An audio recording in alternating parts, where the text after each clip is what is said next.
Grâce au soutien personnel du chef de l'État, Félix Antoine Tshisekedi Tshilombo, la société Congo Railways Development AG lança respectivement le 8 février à l'hôtel du fleuve Congo à Kinshasa et le 10 février 2021 à Lubumbashi les études de faisabilité du projet de chemin de fer pour la réhabilitation de 5000 km existants et 5000 km nouveaux à construire pour relier toute l'étendue de la RDC.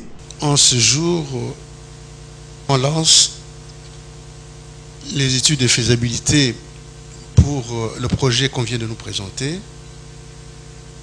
Et au nom de Dieu, nous allons couper ces ribbons pour permettre à ce que ce grand projet puisse se réaliser et puisse profiter à la nation congolaise et à l'Afrique. Déjà en Europe, les études par satellite avaient débuté en attendant le décret du Premier ministre. Quelques mois plus tard, le décret a enfin été signé, auquel s'est ajouté l'arrêté interministériel mettant en place les comités de suivi.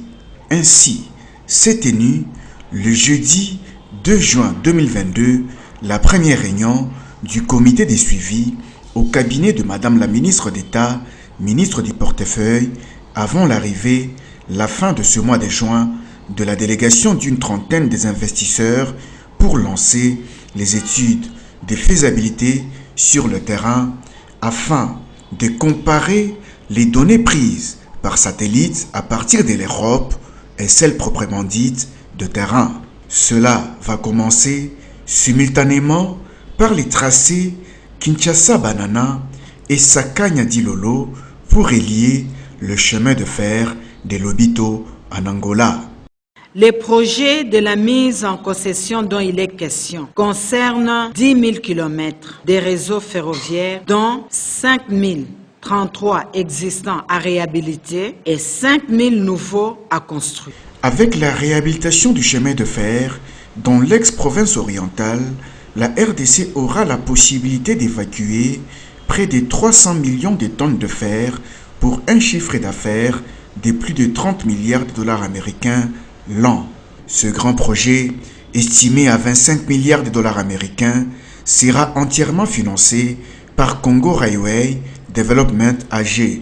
Les Congolais s'en réjouissent. Si le comité de suivi s'est mis en place, c'est déjà ça le premier pas. Cela veut dire qu'on est dans les bons. On est dans les bons, c'est un bon projet. En tout cas, moi personnellement, je ne peux que donner 100% de chance à ces projets que ça aboutisse. 10 000 km à rail et va permettre... 10 000 km de chemin de fer, ça va permettre l'évacuation des marchandises. Ça va booster la production nationale.